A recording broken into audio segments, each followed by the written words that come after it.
મારું નામ હંસાબેન છે, ઉંમર 63 વર્ષ, ગુજરાતના અમદાવાદમાં. મેં મારી આખી જિંદગી એક નાના ઘરમાં કેટલાક ગણ્યા ગાંઠિયા સંબંધો અને મારા પરિવારની જવાબદારીઓ વચ્ચે વિતાવી હતી. મારા પતિ વીજળી વિભાગમાં નોકરી કરતા હતા. તેઓ બહુ મોટા ઓફિસર ન હતા, પરંતુ એટલા ઈમાનદાર જરૂર હતા કે રિટાયરમેન્ટ પછી અમારી પાસે એક સાફ ઘર, થોડી બચત અને કોઈની આગળ હાથ ન ફેલાવવાનું આત્મસન્માન હતું. તેમના ગયા પછી ઘર એવું ને એવું જ રહ્યું, પણ તેનો અવાજ બદલાઈ ગયો. પહેલા સવારે તેમની ખાંસી સંભળાતી હતી, પછી છાપાના પાના પલટાવાનો અવાજ.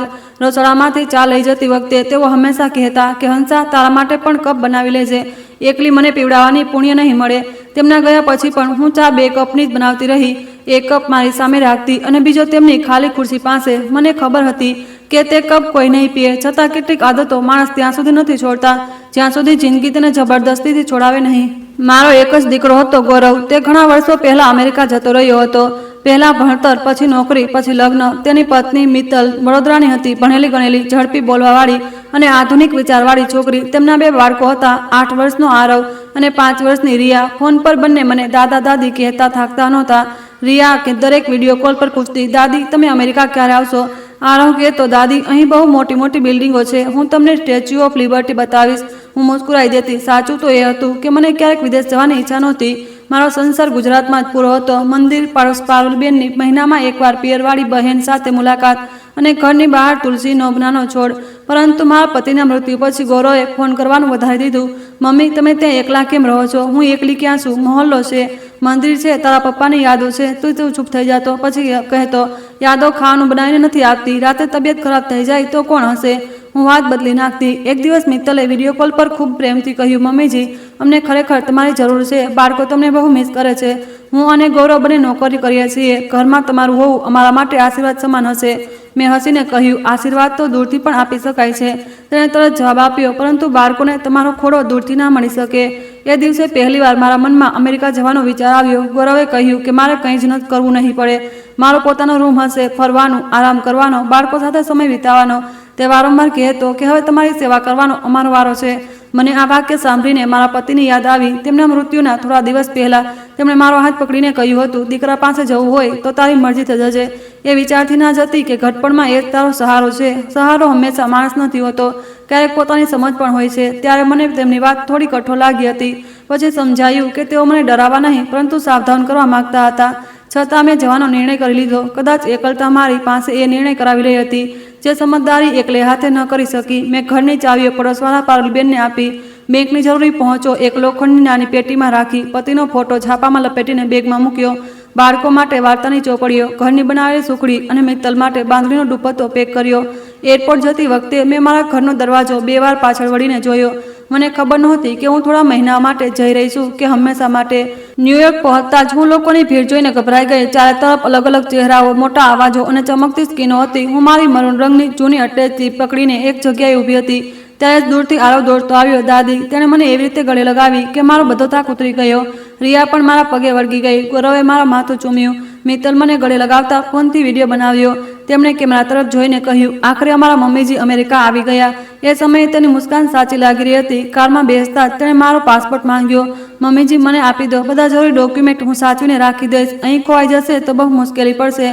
મેં વિચાર્યા વગર તેને પાસપોર્ટ આપી દીધો. ભારતમાં પણ તો અમારા ઘરના બધા જરૂરી કાગળ હું જ સાચવતી હતી. મને લાગ્યું અહીં તે એ જવાબદારી નિભાવી રહી છે. તેમનું ઘર ન્યૂયોર્કના કન્વીસ વિસ્તારમાં એક એપાર્ટમેન્ટમાં હતું. બહારથી બિલ્ડિંગ બહુ મોટી હતી, પરંતુ અંદર તેમનું ઘર વધારે મોટું નહોતું. મને નાનકડો રૂમ આપવામાં આવ્યો. તેમાં એક પલંગ, કબાટ અને બારી પાસે નાનું ટેબલ હતું. મિત્તલે કહ્યું, અત્યારે થોડો સામાન રાખ્યો છે, વીકેન્ડ પર બધું સાફ કરી દઈશું. મેં કહ્યું, મારે તો આટલું જ પૂરતું છે. પહેલા કેટલાક દિવસો ખરેખર સારા વીત્યા. બાળકો મારા રૂમમાં આવીને સૂતા હતા. હું તેમને ગુજરાતની વાર્તાઓ સંભળાવતી. રિયા મારો ચોટલો વાળવાનો પ્રયત્ન કરતી અને આરવ દરેક વાતને અંગ્રેજીનો મતલબ સમજાવતો. મેં મારી ખુશીથી જમવાનું બનાવવાનું શરૂ કર્યું. પહેલા દિવસે બટાકાના પરાઠા બનાવ્યા તો ગૌરવે કહ્યું, મમ્મી, આટલા વર્ષો પછી ઘર જેવું જમવાનું મળ્યું છે. મિત્તલે પણ વખાણ કર્યા, મમ્મીજી, તમે તો કમાલ કરો છો. હું ખુશ થઈ ગઈ. બીજા દિવસે તેણે કહ્યું, મમ્મીજી, તમે જ્યારે સવારે ઉઠો છો તો બાળકોનો લંચ પેક કરી દેજો. મેં કહ્યું, હા, કેમ નહીં.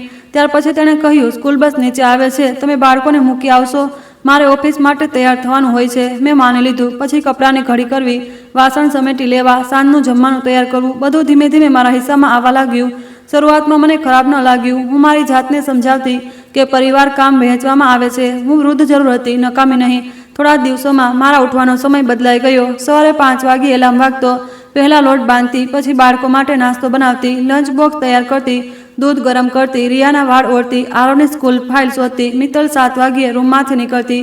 ક્યારેક તે ફોન પર મીટિંગ કરી રહી હોય, ક્યારેક ઉતાવળમાં હોય. મમ્મીજી મારું કોફી મગ ભરી આપજો. મમ્મીજી બાળકોને નીચે લઈ આવજો. મમ્મીજી આજે દાળમાં તેલ ઓછું નાખજો.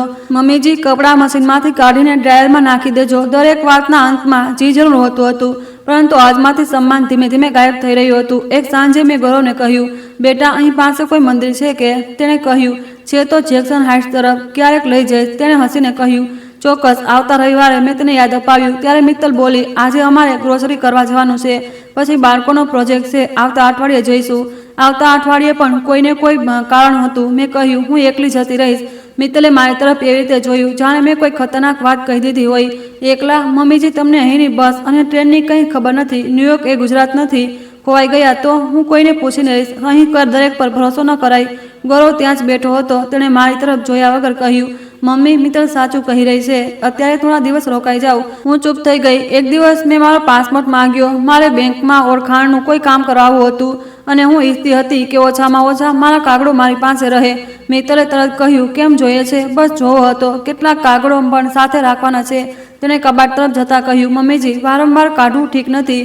બધા ઇમિગ્રેશન ડોક્યુમેન્ટ એક સાથે છે. હું સાચવી રહી છું ને, તો પણ પાસપોર્ટ તો મારો છે ને. તેણે મુસ્કરાઈને કહ્યું, અને હું તમારી વહુ છું, કોઈ પારકી થોડી છું. તેની મુસ્કાન મીઠી હતી, પણ તેણે પાસપોર્ટ ન આપ્યો.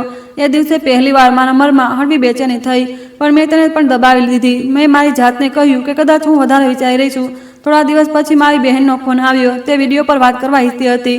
હું રસોડામાં શાક સુધારી રહી હતી. મિત્તલ મારી પાસે જ બેઠી લેપટોપ પર કામ કરી રહી હતી. મેં ફોન ઉપાડ્યો તો તેણે ઇશારાથી કહ્યું, સ્પીકર પર કરી લો. મેં પૂછ્યું, કેમ? બસ એમ જ, અવાજ સાફ આવશે. વાત કરતી વખતે મને લાગ્યું કે હું ખુલીને બોલી જ નથી શકતી. મારી બહેને પૂછ્યું, અમેરિકામાં ખુશ છે ને? મેં મિત્તલ તરફ જોયું. તે સ્ક્રીન પર કંઈક ટાઈપ કરી રહી હતી, પણ તેના કાન અમારી વાત પર હતા. મેં કહ્યું, હા, બહુ ખુશ છું. જૂઠ બોલતી વખતે મારો અવાજ થોડો ધીમો થઈ ગયો. એ રાત્રે હું મોડે સુધી જાગતી રહી, વિચારતી રહી કે હું મારી બહેનને સાચું કેમ ન કહી શકી, જ્યારે કે ત્યાં સુધી કોઈ બહુ મોટું સત્ય બન્યું પણ નહોતું. કદાચ ડર કોઈ મોટી ઘટનાથી નથી આવતો, તે નાની નાની રોકટોકથી બને છે.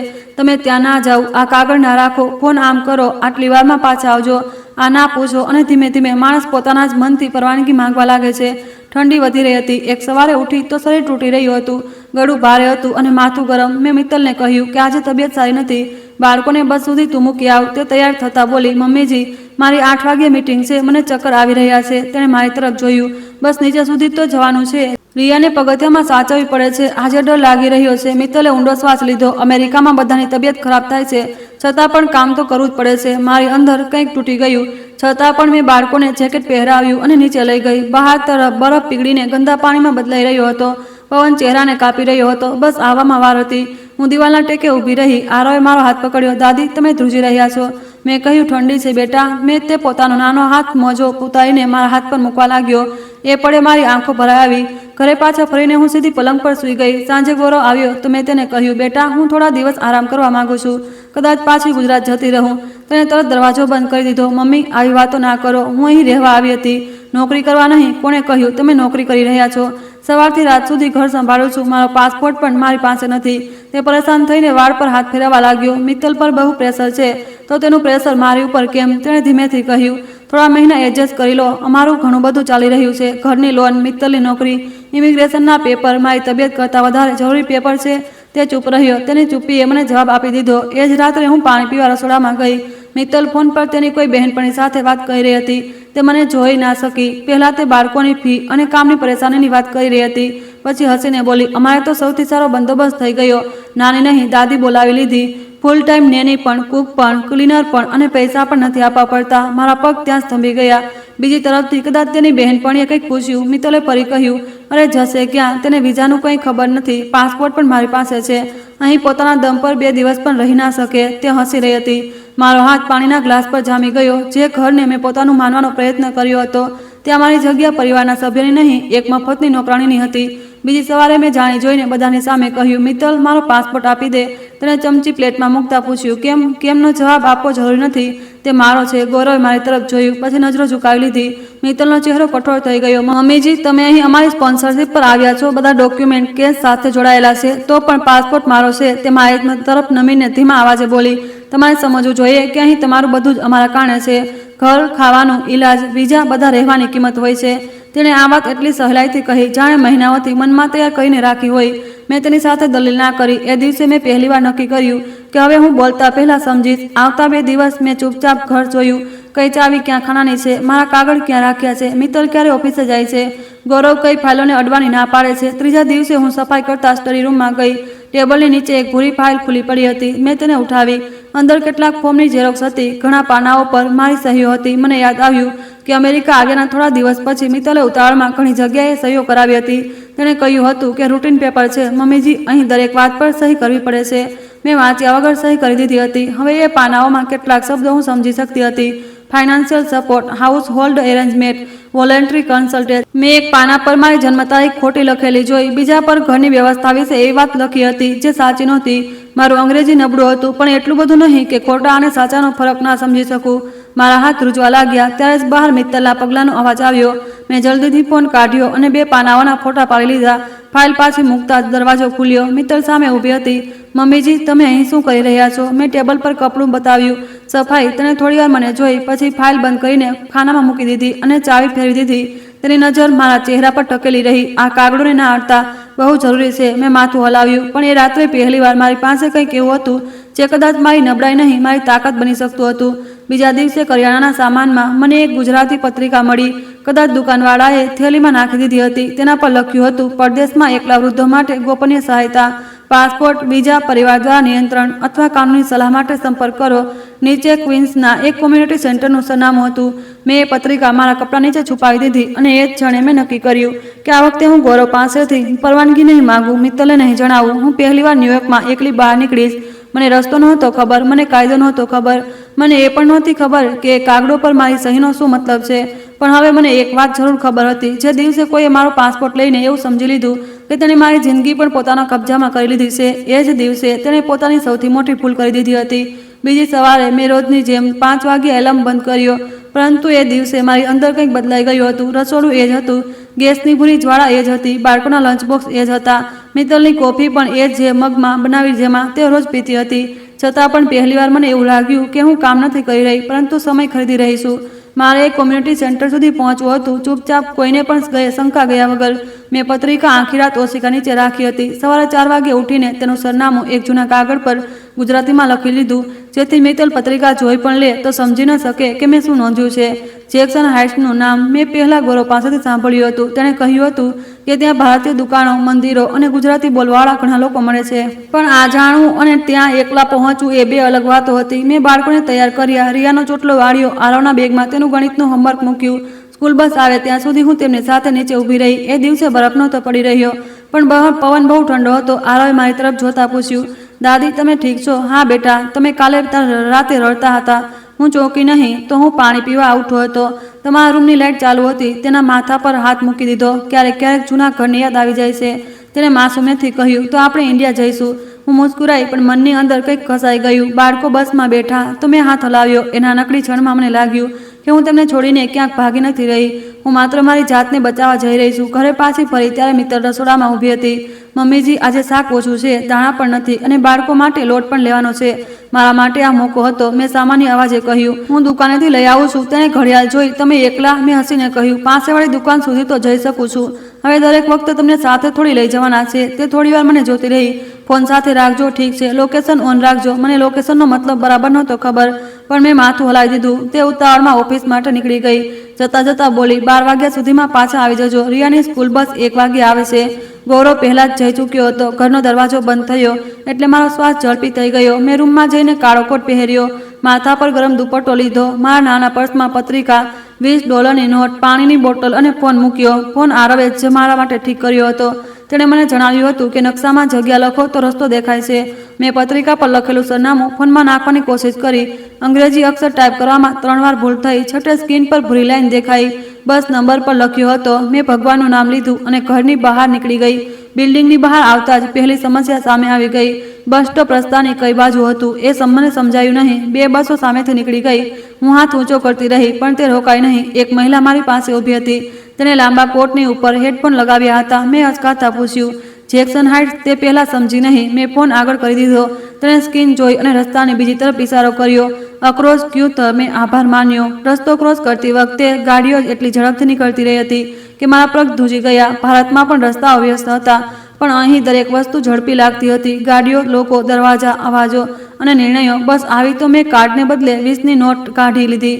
ડ્રાઈવરે માથું હલાવ્યું. મને સમજાયું નહીં કે તે શું કહી રહ્યો છે. પાછળ ઉભેલા લોકો અધીરા થવા લાગ્યા. ત્યારે જે ગુજરાતી કાકાએ પોતાની તરફથી મારું ભાડું કાર્ડથી ભરી દીધું. મેં તેમને પૈસા આપવા ચાહ્યા તો તેમણે ગુજરાતીમાં કહ્યું, રહેવા દો બેન, પહેલીવાર નીકળ્યા લાગો છો. મારી આંખો ભરાઈ આવી. હાજી. તેમણે મને સીટ અપાવી અને પૂછ્યું, ક્યાં જવું છે? મેં પત્રિકા બતાવી. તેમણે સરનામું વાંચતા જ કહ્યું, સિનિયર કોમ્યુનિટી સેન્ટર. સારું કામ કરે છે. 4 સ્ટોપ પછી ઉતરી જજો. તેમના શબ્દો સાંભળીને મારી અંદર થોડી હિંમત આવી. કદાચ એ જગ્યા ખરેખર હતી. કદાચ ત્યાં કોઈ મારી વાત સાંભળશે. બસની બારીમાંથી બહાર જોતા હું વિચારી રહી હતી કે મિત્તલે મને કેટલી સહેલાઈથી વિશ્વાસ અપાવી દીધો હતો કે હું અહીં એકલી કંઈ નથી કરી શકતી. હું બસમાં બેઠી હતી. રસ્તો પૂછી રહી હતી. જગ્યા સુધી પહોંચી રહી હતી. હું ડરેલી હતી પણ અસમર્થ નહોતી. 4 સ્ટોપ પછી કાકાએ મને ઉતરવાનો ઈશારો કર્યો. રસ્તા પર ભારતીય દુકાનોના બોર્ડ દેખાયા. ક્યાંક મીઠાઈઓના ફોટા હતા, ક્યાંક ગુજરાતી સાડીઓ લટકતી હતી, ક્યાંકથી સમોસાની સુગંધ આવી રહી હતી. એક પળ માટે મને અમદાવાદની કોઈ બજારવાળી ગલીનો ભ્રમ થયો. કોમ્યુનિટી સેન્ટર એક જૂની ઇમારતના પહેલા માળે હતું. દરવાજા પર ઘણી ભાષાઓમાં પત્રિકાઓ લગાવેલી હતી.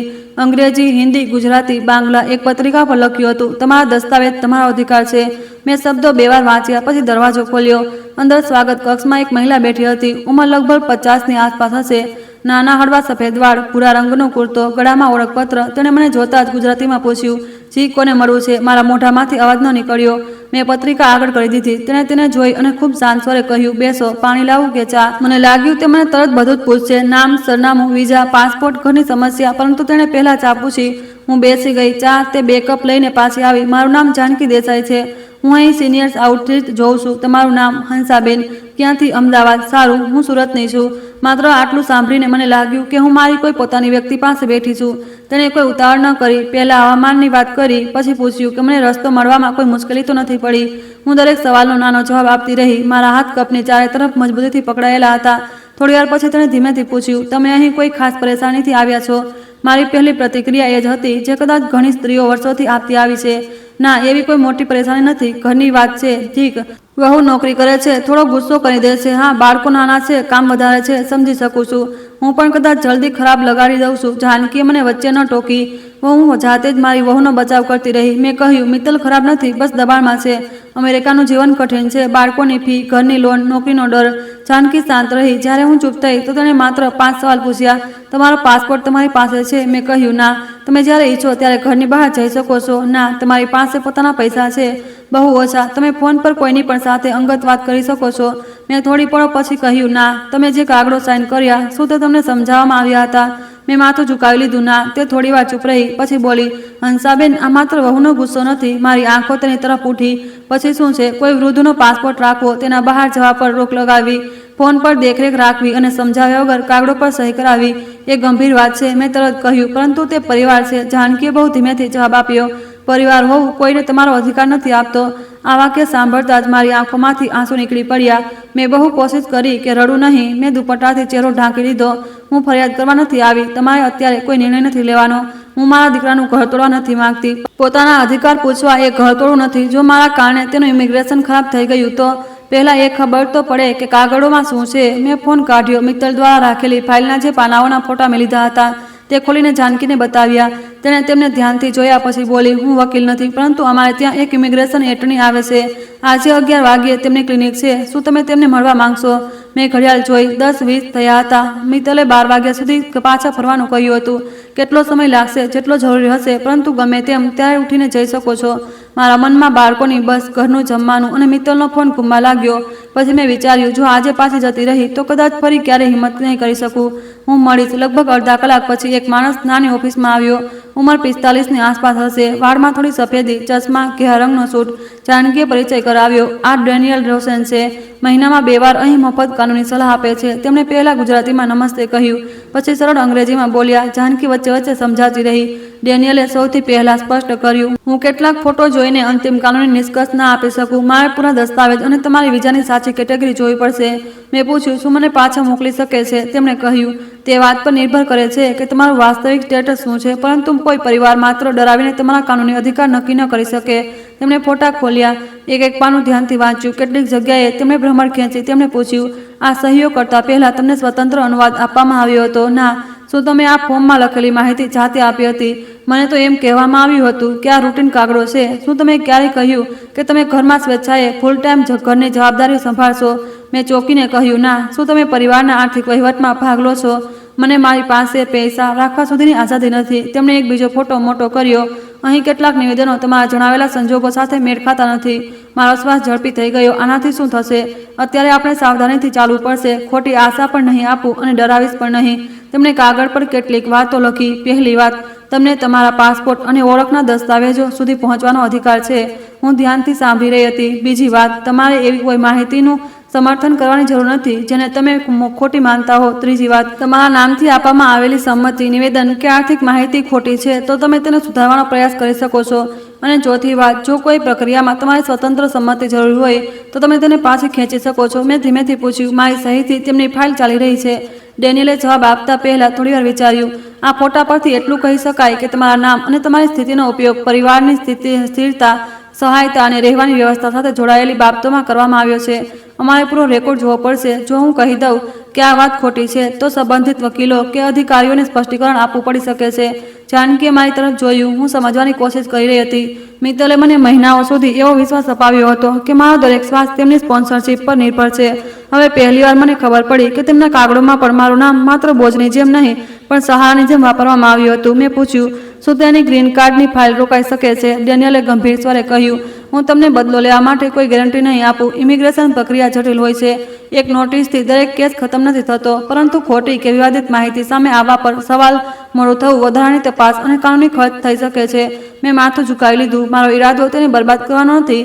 સારું છે, આપણે ઉદ્દેશ્ય સત્યને રેકોર્ડ પર રાખવાનો અને તમારી સુરક્ષા કરવાનો હોવો જોઈએ. મારા દીકરાનું શું થશે? તે પુખ્ત છે. તેણે પોતાના નિર્ણયોની જવાબદારી લેવી પડશે. આ સાંભળીને મને દુઃખ થયું, પણ કદાચ આ સત્ય હતું. હું ગૌરવને હજુ પણ એ નાના બાળકની જેમ જોતી રહી જે સ્કૂલેથી આવીને મારા ખોળામાં માથું મૂકતો હતો.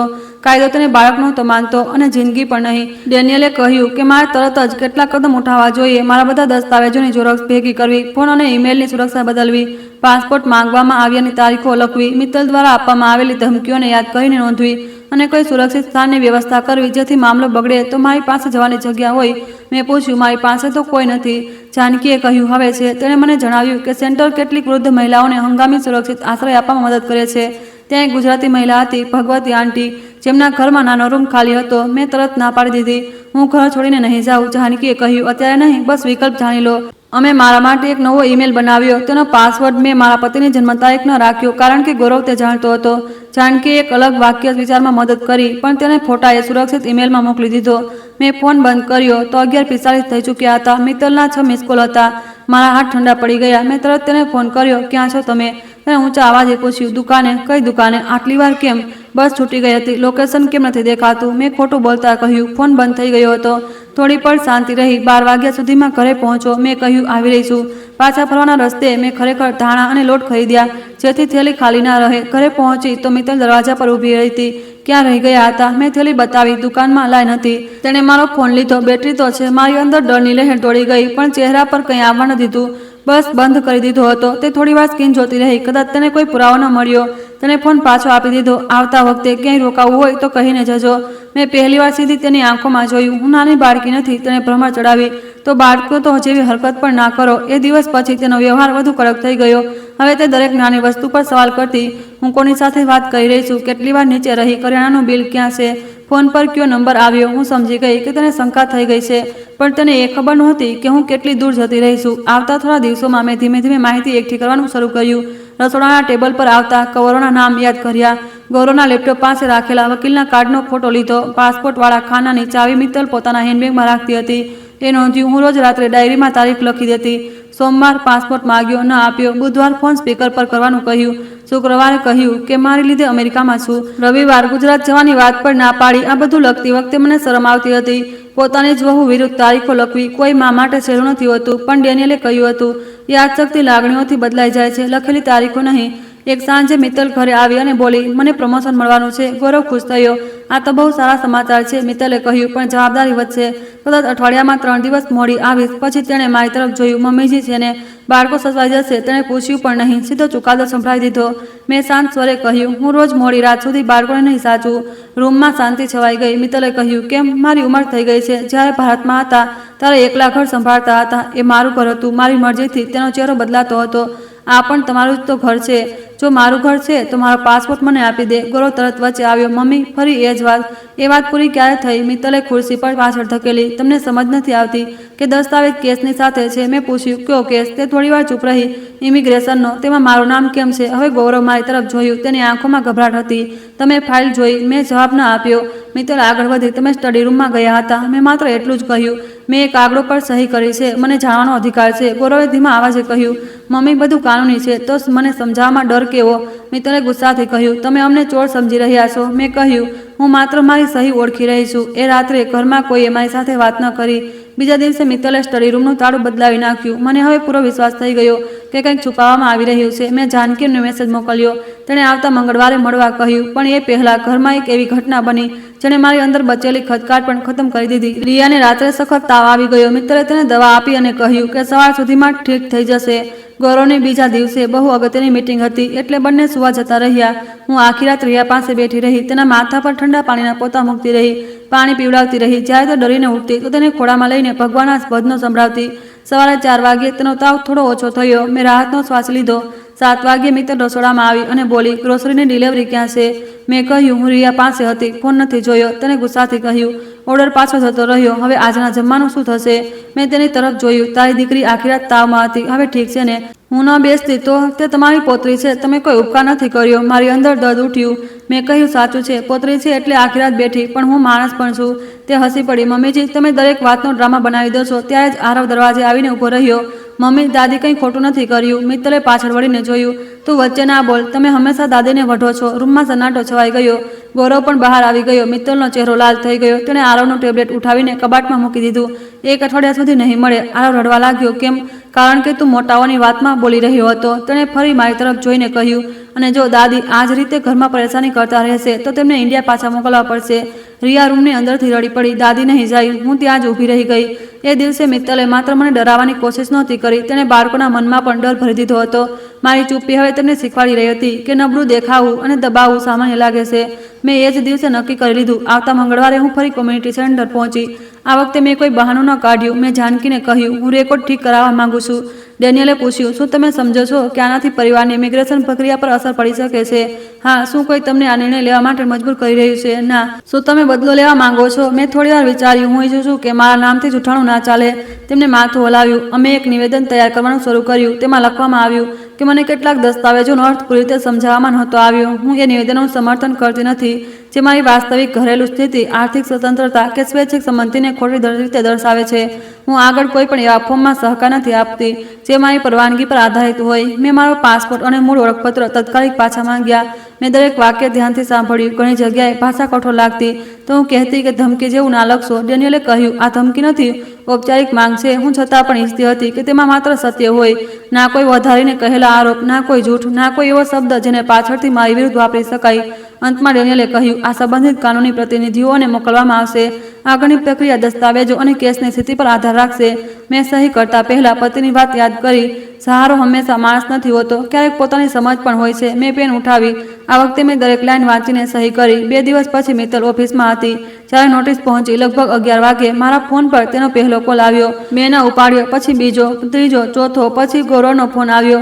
હું એ સમયે કોમ્યુનિટી સેન્ટરમાં જાનકી સાથે બેઠી હતી. મેં કોલ ઉપાડ્યો. તેનો અવાજ ધ્રુજી રહ્યો હતો. મમ્મી, તમે શું કર્યું? હું શાંત રહી. શું થયું? અમારા વકીલનો ફોન આવ્યો છે. તમે કોઈ નોટિસ મોકલી છે. મેં મારા નામ સાથે જોડાયેલી ખોટી માહિતી ઠીક કરવાનું કહ્યું છે. તમને અંદાજો છે આનાથી શું થઈ શકે છે? મને હવે અંદાજો આવી રહ્યો છે. મિત્તલની ફાઇલ ખતરામાં પડી શકે છે. મેં બારીની બહાર જોયું. રસ્તા પર લોકો પોતાના કામે જઈ રહ્યા હતા. જ્યારે મારો પાસપોર્ટ રાખી લેવામાં આવ્યો હતો ત્યારે મારી જિંદગી ખતરામાં નહોતી. મમ્મી, વાતને વધારો નહીં. મેં નથી વધારી, મેં માત્ર એટલું લખી દીધું કે સાચું છે શું. તમે પરિવાર ખતમ કહી રહ્યા છો. મારો અવાજ પહેલીવાર કઠોર થયો. જે દિવસે તારી પત્નીએ મને બીમાર હાલતમાં બાળકો સાથે મોકલી એ દિવસે પરિવાર નહોતો તૂટ્યો. તે ચૂપ રહ્યો. જે દિવસે તેણે કહ્યું કે હું મફત તેની નેની છું એ દિવસે પરિવાર નહોતો તૂટ્યો. તેનો શ્વાસ સંભળાઈ રહ્યો હતો. જે દિવસે તે મારી વાત સાંભળીને પણ કહ્યું કે થોડા મહિના એડજસ્ટ કરી લો એ દિવસે પરિવાર નહોતો તૂટ્યો. તે બોલ્યો, મમ્મી અત્યારે ઘરે આવી જાઓ, આપણે વાત કરી લઈશું. મેં કહ્યું હું આવીશ. તેણે રાહતનો શ્વાસ લીધો. પછી મેં આગળનું વાક્ય કહ્યું, પણ એકલી નહીં. એ સાંજે હું જાનકી અને કોમ્યુનિટી સેન્ટરની એક વરિષ્ઠ સહકર્મી સાથે એપાર્ટમેન્ટ પહોંચી. મિત્તલ દરવાજે ઊભી હતી. તેનો ચહેરો સફેદ પડી ગયો હતો. ગૌરવ તેની પાછળ હતો. મિત્તલે જાનકીને જોઈને પૂછ્યું, આ કોણ છે?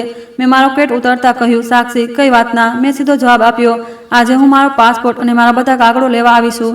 તેણે દરવાજો થોડો વધુ બંધ કરવાની કોશિશ કરી, પણ આ વખતે મેં હાથ આગળ લંબાવીને તેને રોકી દીધી.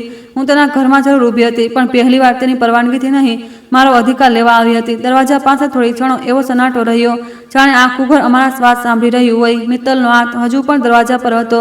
મારી સાથે ઊભેલી જાનકીએ શાંત સ્વરે કહ્યું, અમે અહીં કોઈ ઝઘડા માટે નથી આવ્યા. હંસાબેન પોતાના વ્યક્તિગત દસ્તાવેજ અને સામાન લેવા આવ્યા છે. મિત્તલે તેની સામે ઘૂરીને પૂછ્યું, તમને અમારા પરિવારની બાબતમાં બોલવાનો શું અધિકાર છે? જાનકીએ જવાબ આપ્યો, હું બોલવા નહીં, એ સુનિશ્ચિત કરવા આવી છું કે વાત શાંતિથી થાય.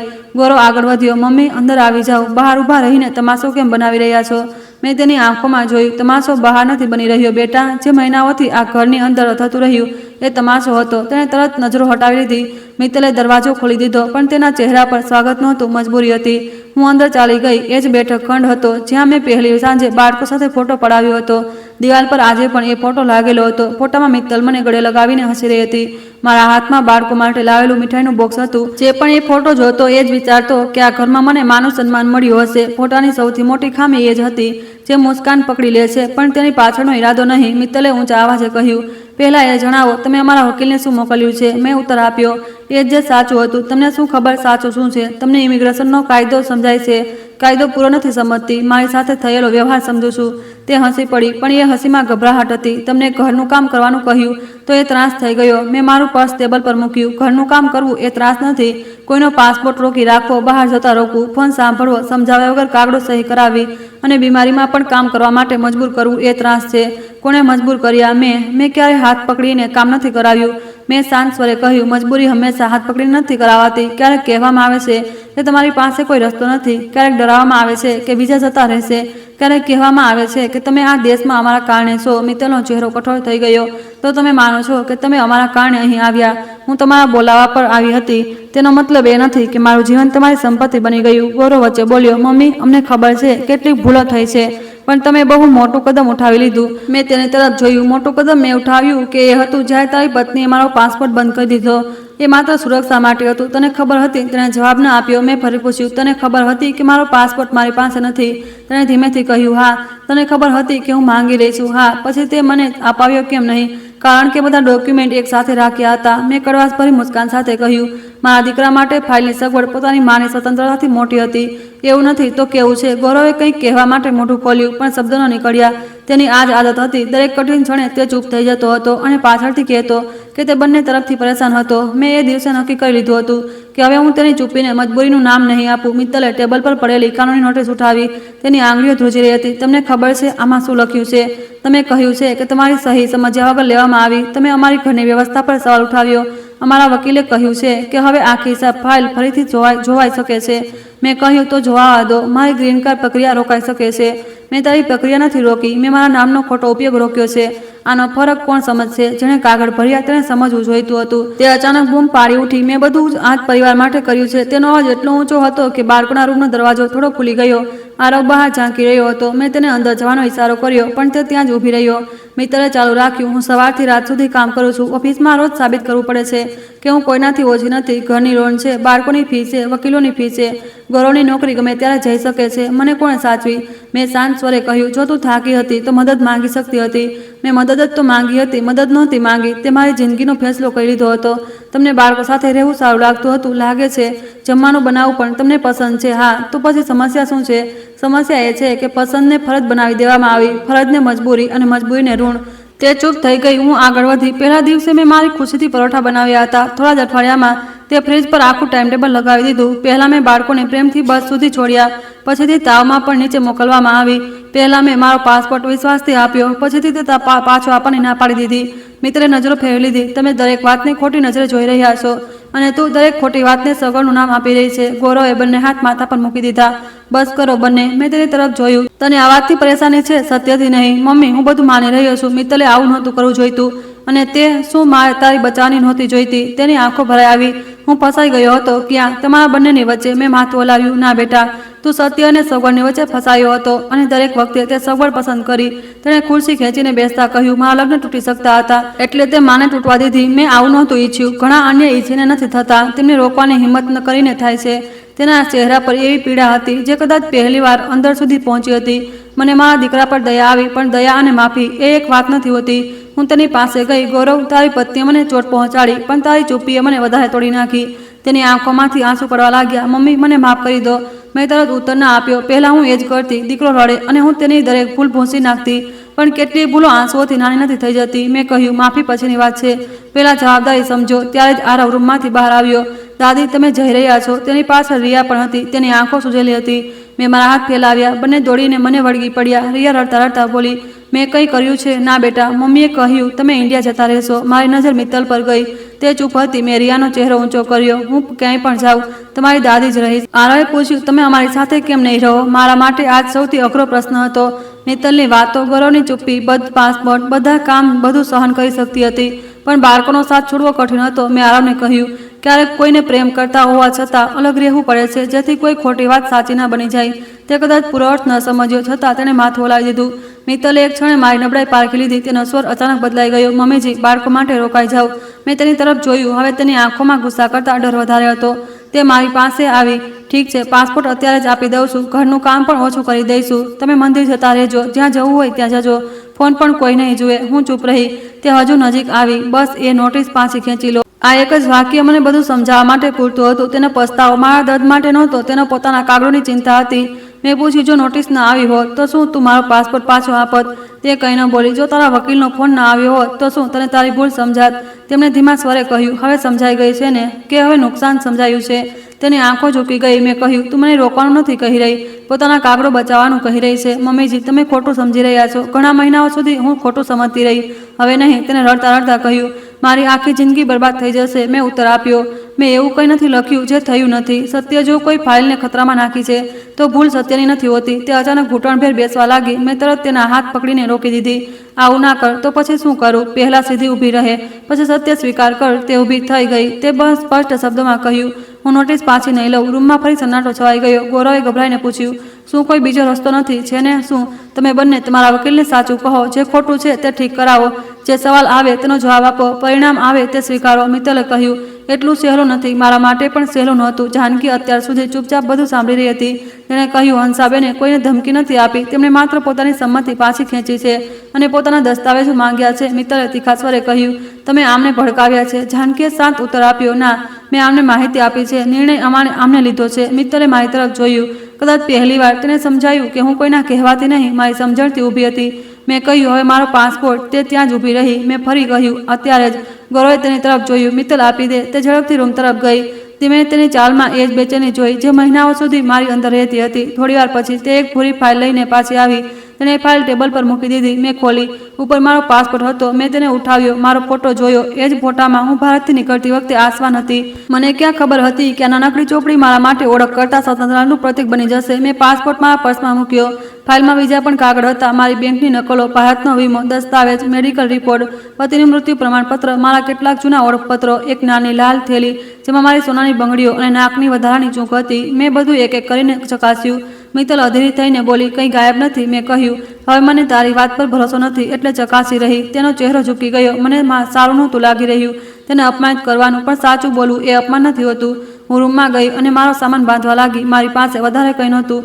કેટલાક ડ્રેસ, 2 ગરમ શાલ, પતિનો ફોટો, ગીતાના શ્લોકોની નાની ચોપડી, બાળકોએ બનાવેલા 2 ચિત્રો. એકમાં 4 લોકો હતા, મમ્મી, પપ્પા, આરવ અને રિયા. બીજા ખૂણામાં હું પણ હતી. રિયાએ મારી ઉપર લખ્યું હતું, બેસ્ટ દાદી. મેં એક કાગળ વાળ્યો નહીં, સીધો કપડાની વચ્ચે મૂકી દીધો. આરવ દરવાજે ઊભો હતો. તેણે પૂછ્યું, શું અમે તમને ફોન કરી શકીએ? જ્યારે ઈચ્છો ત્યારે. મિત્તલે પાછળથી કહ્યું, અત્યારે થોડા દિવસ ફોન નહીં થાય. મેં તેની તરફ ફરીને કહ્યું, બાળકોનો મારી વિરુદ્ધ ઉપયોગ ના કરતી. હું તેની માં છું એટલે જવાબદારી વધારે મોટી છે. તે ફરી ચૂપ થઈ ગઈ. મેં સુટકેસ બંધ કરી ગૌરવને તેને ઉઠાવવાની કોશિશ કરી. મેં કહ્યું, રહેવા દે મમ્મી, ભારે છે, હું ઉઠાવી લઈશ. તે મારો હાથ પકડીને રડી પડ્યો. ક્યાં જશો? જ્યાં રૂમ નાનો હશે પણ દરવાજો મારી મરજીથી ખુલશે. મને એક મોકો આપો. તને મોકો મળશે પણ આ ઘરમાં રહીને નહીં. હું બધું બદલી નાખીશ. પહેલાં પોતાની જાતને બદલ. મેં તેનો હાથ ધીમેથી હટાવ્યો, પછી બાળકોને ગળે લગાવ્યા. રિયાએ મારો દુપટ્ટો ન છોડ્યો. મારી આંખો ભરાઈ આવી. મેં નમીને તેના કાનમાં કહ્યું, દાદી તારાથી દૂર નથી, બસ બીજા ઘરમાં રહેશે. આપણને રાત્રે વાર્તા કોણ સંભળાવશે? ફોન પર સંભળાવીશ દરરોજ. જ્યારે તારું ભણવાનું પૂરું થઈ જાય ત્યારે. તેને રડતા રડતા માથું હલાવ્યું. હું બહાર નીકળી ગઈ. જાનકી મારી સાથે હતી. પાછળથી દરવાજો બંધ થવાનો અવાજ આવ્યો, પણ આ વખતે એ અવાજ કેદ થવાનો નહોતો, કેદમાંથી મુક્ત થવાનો હતો. ભગવતી આંટીનું ઘર કોમ્યુનિટી સેન્ટરથી 2 ગલી દૂર હતું. તે લગભગ 70 વર્ષના હતા. તેમના પતિનું ઘણા વર્ષો પહેલાં મૃત્યુ થઈ ચૂક્યું હતું. બાળકો બીજા રાજ્યમાં રહેતા હતા. તેમના ઘરનો ખાલી રૂમ બહુ નાનો હતો. એક સિંગલ બેડ, લાકડાનો કબાટ, એક ખુરશી અને બારીની બહાર બીજી ઇમારતની ઈંટોવાળી દિવાલ. પણ એ રાત્રે જ્યારે હું ત્યાં સૂતી તો મહિનાઓ પછી ગાઢ ઊંઘ આવી. કોઈએ સવારે 5 વાગે એલાર્મ નહોતો લગાવ્યો. કોઈએ ફ્રીજ પર કામોની યાદી નહોતી છોડી. કોઈએ એ નહોતું પૂછ્યું કે ફોન કોને કરી રહી છે. સવારે ઉઠી તો થોડીવાર સમજ જ ન પડી કે હું ક્યાં છું. પછી મેં પર્સ ખોલ્યું. પાસપોર્ટ ત્યાં જ હતો. મેં તેને હાથમાં લીધો અને પતિના ફોટા સામે રાખી દીધો. તમે સાચું કહેતા હતા, મેં ધીમેથી કહ્યું. પોતાની સમજ પણ સહારો હોય છે. આવતા થોડા દિવસો સહેલા નહોતા.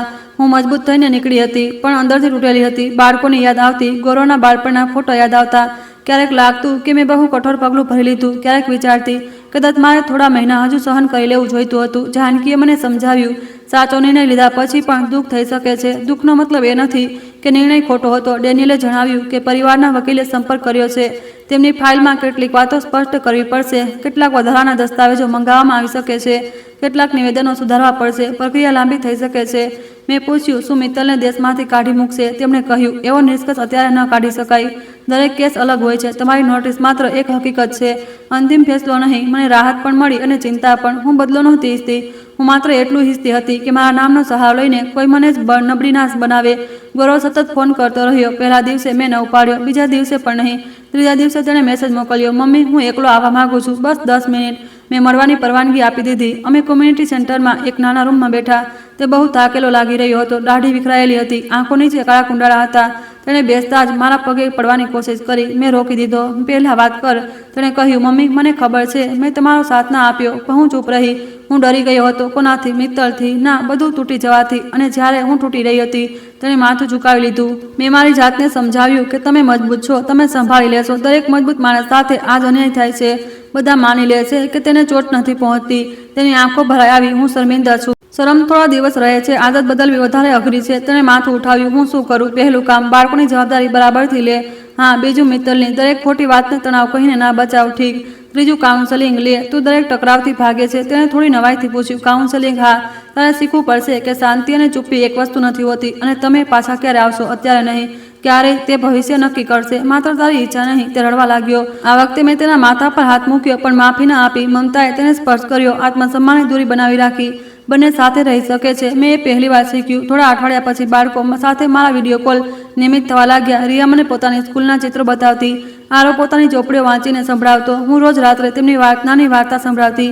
મિત્તલ ક્યારે સ્કીન પર ના આવતી. ગૌરવ કહેતો કે ઘરમાં તણાવ છે, વકીલોની ફી વધી ગઈ છે, ઘણા કાગળ ફરીથી તૈયાર થઈ રહ્યા છે. મિત્તલનો મામલો ખતમ નહોતો થયો, પણ હવે તેને દરેક વાત સમજાવવી પડી રહી હતી. જે પ્રક્રિયાને તે આસાન માનીને ચાલી રહી હતી તેમાં અડચણો આવી ગઈ હતી. મને તેમાં ખુશી ન થઈ પણ અફસોસ પણ ન થયો. પરિણામ એ જ હતું જે સત્ય છુપાવવા પર આવે છે. લગભગ 2 મહિના પછી જાનકીએ કહ્યું, કોઈ તમને મળવા આવ્યું છે? મેં બહાર જોયું. મિત્તલ બેઠી હતી એકલી. તેને સાધારણ સ્વેટર પહેર્યું હતું. ના એ ઓફિસવાળું ચમકદાર રૂપ હતું, ના ફોન પર દેખાતી મુસ્કાન. હું તેની સામે બેઠી. થોડીવાર અમે બંને ચૂપ રહ્યા. પછી તેણે કહ્યું, હું માફી માંગવા આવી છું. મેં પૂછ્યું, નોટિસ પાછી ખેંચાવવા? તેણે માથું હલાવ્યું. ના. મેં રાહ જોઈ. તેણે ઊંડો શ્વાસ લીધો. પહેલાં મને લાગતું હતું કે તમે જાણી જોઈને અમને મુશ્કેલીમાં નાખી રહ્યા છો. પછી અમારા વકીલે અમને દરેક વાત પૂછી. તમે ક્યારે પાસપોર્ટ માંગ્યો? અમે કેમ ના આપ્યો? દસ્તાવેજ કોણે તૈયાર કર્યા? તમને શું સમજાવવામાં આવ્યું? તેનો અવાજ ધીમો થતો ગયો. જ્યારે મારે બધું બોલીને બતાવવું પડ્યું ત્યારે સંભળાયું કે મેં શું કર્યું છે. મારી અંદર કોઈ જીતની ભાવના ન હતી, માત્ર થાક. તેણે આગળ કહ્યું, મેં તમને માણસની જેમ ન જોયા, સગવડની જેમ જોયા. મેં તેની આંખોમાં જોયું. પહેલીવાર તેમાં બચાવ નહોતો. કેમ? કારણ કે હું દબાણમાં હતી. હું ચૂપ રહી. તે તરત બોલી, આ બહાનું નથી. હવે સમજુ છું. દબાણ બધા પર હતું. હા. તારે મદદ જોઈતી હતી. હા. તે નિયંત્રણ પસંદ કર્યું. તેણે માથું ઝુકાવી લીધું. મેં વિચાર્યું હતું કે પરિવારમાં હિસાબ નથી હોતો. મેં કહ્યું, પ્રેમમાં હિસાબ નથી હોતો, અધિકાર જરૂર હોય છે. તેની આંખોમાંથી આંસુ પડવા લાગ્યા. તમે મને ક્યારેય માફ કરી શકશો? મેં સાચું કહ્યું, મને નથી ખબર. તે ચોંકી નહીં. કદાચ તેને આ જવાબની આશા હતી. શું હું બાળકોને તમારી પાસે લાવી શકું? હા. શું તમે ઘરે આવીને મળશો? અત્યારે નહીં. શું આપણે ફરીથી પરિવાર બની શકીએ? મેં કહ્યું, પરિવાર બનવા માટે માત્ર એક ઘરમાં રહેવું જરૂરી નથી. વિશ્વાસ જરૂરી છે. તે ધીમે ધીમે પાછો ફરશે. જો ફર્યો તો તેણે માથું હલાવ્યું. જતા સમયે તેણે મારી સામે હાથ જોડ્યા. મેં તેના હાથ નીચે કરી દીધા. માફીનો મતલબ પોતાને નાના કરવા એવો નથી હોતો. વ્યવહાર બદલવો એવો હોય છે. એ દિવસે મેં તેને ગળે ન લગાવી, પણ પહેલીવાર તેનાથી નફરત પણ ન અનુભવી. કેટલાક સંબંધોને ઠીક થવા માટે દૂરી જોઈતી હોય છે. કેટલાકને સમય, કેટલાકને માત્ર એટલું સ્વીકારવાનું હોય છે કે તેઓ પહેલા જેવા ક્યારેય નહીં થાય. મેં ભારત પાછા ફરવાનો પણ નિર્ણય કર્યો, પણ કાયમી ધોરણે નહીં. 6 મહિના ન્યૂયોર્કમાં રહેતી, થોડા મહિના અમદાવાદમાં જતી, પોતાના ઘરનો દરવાજો ખોલતી, તુલસીમાં પાણી રેડતી, પતિની ખુરશી સાફ કરતી, પણ હવે 2 કપ ચા નહોતી બનાવતી. મેં ખાલી કપ રાખવાનું છોડી દીધું હતું. કદાચ એનો મતલબ એ નહોતો કે મેં તેમને ભૂલાવી દીધા હતા. એનો મતલબ એ હતો કે મેં વર્તમાન માટે પણ જગ્યા બનાવી લીધી હતી. ન્યૂયોર્ક પાછી ફરીને હું કોમ્યુનિટી સેન્ટરમાં સ્વયંસેવા કરવા લાગી. મારું અંગ્રેજી આજે પણ બહુ સારું નહોતું. કાયદાની દરેક કલમ પણ નહોતી સમજતી. પણ જ્યારે કોઈ વૃદ્ધ મહિલા ધ્રુજતા હાથોથી કહેતી, મારા કાગળ દીકરા પાસે છે, તો હું તેની સામે બેસીને પહેલા ચા મૂકતી, પછી પૂછતી, પાસપોર્ટ તમારી પાસે છે? તમે ત્યાં જ્યારે ઈચ્છો ત્યારે બહાર જઈ શકો છો. શું તમે કાગળ સમજીને સહી કર્યા છે? હું તેમને કોઈ ખોટી આશા નહોતી આપતી. માત્ર એટલું કહેતી, ડર અને જાણકારી એક સાથે નથી ટકતા. એક દિવસ આરવ અને રિયા કોમ્યુનિટી સેન્ટર આવ્યા. ગૌરવ તેમને લઈને આવ્યો હતો. રિયા દોડીને મને વળગી પડી. આરવે ગર્વથી કહ્યું, દાદી હવે લોકોની મદદ કરે છે. મેં હસીને પૂછ્યું, કોણે કહ્યું? પપ્પાએ. મેં ગૌરવ તરફ જોયું. તે પહેલાં કરતાં બદલાયેલો લાગી રહ્યો હતો. તેણે જણાવ્યું કે તે બાળકોને પોતે સ્કૂલે મૂકવા જાય છે. અઠવાડિયામાં 2 દિવસ ઘરેથી કામ કરે છે. કાઉન્સેલિંગ શરૂ કર્યું છે. મિત્તલે પણ પોતાની નોકરીના કલાકો ઓછા કર્યા છે અને અઠવાડિયામાં થોડો સમય માન્ય ચાઇલ્ડ કેરની વ્યવસ્થા કરી છે. બહુ ખર્ચો થાય છે, ગૌરવે કહ્યું. મેં ઉત્તર આપ્યો, માણસની આઝાદી કરતા ઓછો. તેણે માથું ઝુકાવીને કહ્યું, હા. મને લાગ્યું કે ખરેખર સમજવા લાગ્યો હતો. એ સાંજે હું મારા નાના રૂમની બારી પાસે બેઠી હતી. બહાર ન્યૂયોર્કની રોશની હતી. ફોન પર મારી બહેન અમદાવાદથી વાત કરી રહી હતી. તેણે પૂછ્યું, હવે ખુશ છે? આ વખતે રૂમમાં કોઈ મારી વાત નહોતું સાંભળી રહ્યું. કોઈ સ્પીકર ઓન કરવાનું નહોતું કહી રહ્યું. કોઈ ઘડિયાળ નહોતું જોઈ રહ્યું. મેં ખુલીને જવાબ આપ્યો, હા, હવે ખુશ છું. મારી સામે ટેબલ પર પાસપોર્ટ રાખેલો હતો. તેની પાસે પતિનો ફોટો અને બાળકોનું એ ડ્રોઈંગ જેમાં હું પરિવારના એક ખૂણામાં દોરેલી હતી. મેં ચિત્રને જોયું અને મનમાં જ વિચાર્યું, મિત્તલને લાગતું હતું કે તાકાત એ વ્યક્તિ પાસે હોય છે જેના હાથમાં કબાટની ચાવી હોય. ગૌરવને લાગતું હતું કે તાકાત ચૂપ રહીને ઘર બચાવવામાં હોય છે. મને પણ ક્યારેક લાગતું હતું કે ઉંમર વધ્યા પછી માણસની તાકાત તેના બાળકો પર નિર્ભર થઈ જાય છે. અમે ત્રણેય ખોટા હતા. સાચી તાકાત એ દિવસે મારી પાસે આવી જ્યારે મેં કોઈને ધમકી ન આપી, કોઈ ખોટો આરોપ ન લગાવ્યો, કોઈ બદલો લેવાની યોજના ન બનાવી. મેં માત્ર મારું નામ, મારા દસ્તાવેજ અને મારા સત્ય પર ફરીથી અધિકાર માંગ્યો. મારો પાસપોર્ટ એક નાનકડી ચોપડી હતી, પણ જ્યારે તે મારા હાથમાં પાછો આવ્યો તો મને લાગ્યું જાણે મારી આખી જિંદગી પાછી આવી ગઈ હોય. એ દિવસે મેં જાણ્યું કે વિદેશમાં હોવું માણસની ઘર વિહોણા નથી કરતું, ઉંમર વધવી માણસને લાચાર નથી કરતી, અને પરિવાર પર નિર્ભર હોવું કોઈને નોકર નથી બનાવી દેતું. ક્યારે સૌથી શાંત મહિલા જ સૌથી મજબૂત કદમ ઉઠાવે છે, કારણ કે જ્યારે તે બોલે છે તો અવાજ ઊંચો નથી હોતો, પણ તેની પાછળ સત્ય ઊભું હોય છે. તમે જણાવો, જો તમે મારી જગ્યાએ હો તો શું એ કાનૂની નોટિસ પાછી લઈ લેત કે પોતાના ફેસલા પર કાયમ રહેત? આવી જ ભાવનાત્મક અને સત્ય સાથે જોડાયેલી વાર્તા માટે આ વાર્તાને પસંદ કરો, ચેનલ સાથે જોડાવો અને તમારો અભિપ્રાય જરૂર લખો, કારણ કે ઘણીવાર તમારી એક ટિપ્પણી કોઈ એવા માણસને હિંમત આપી શકે છે જે આજે પણ પોતાના જ ઘરમાં ચૂપચાપ પોતાના અધિકાર ગુમાવી રહ્યો છે. આ વાર્તા માત્ર મનોરંજન, પ્રેરણા અને જાગૃતિના હેતુથી બનાવવામાં આવી છે. આ વાર્તાના તમામ પાત્રો, ઘટનાઓ, સ્થળો અને સંવાદ સંપૂર્ણપણે કાલ્પનિક છે. જો તેનો કોઈ જીવિત અથવા મૃત વ્યક્તિ, સંસ્થા અથવા વાસ્તવિક ઘટના સાથે કોઈ સામ્ય જણાય તો તેને માત્ર સંયોગ માનવો. અમારો હેતુ કોઈ પણ વ્યક્તિ, સમાજ, ધર્મ અથવા સંસ્થાની લાગણીઓને ઠેસ પહોંચાડવાનો નથી.